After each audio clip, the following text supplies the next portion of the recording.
Welcome friends, this is another tutorial in the series of DHTML.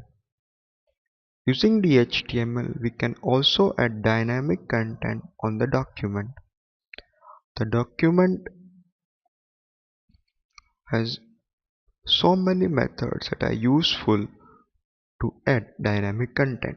The dynamic content can be anything from string to any image or any input type. So in this tutorial we will add buttons dynamically on the fly.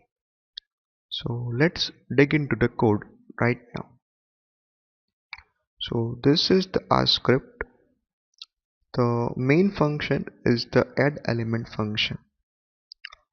When we click on the button which is here in the paragraph section, add element function is invoked. Inside the add element we use document.createElement method. It creates a new element which is to be added to the document.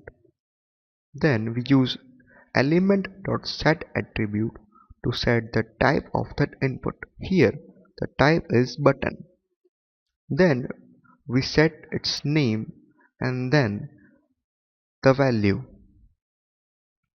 After that we get a reference to the span1.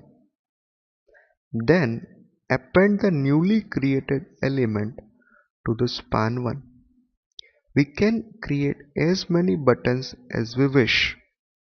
So when we preview it in a web browser and click on the button which says add, dynamically buttons will be added on the document. So let's save the script and preview it in a browser. So it looks like this. When we click on the add button, a newly created button will be added here. Again, more we click, the more the number of buttons on the screen appears. So this was about creating dynamic content using DHTML. Thank you.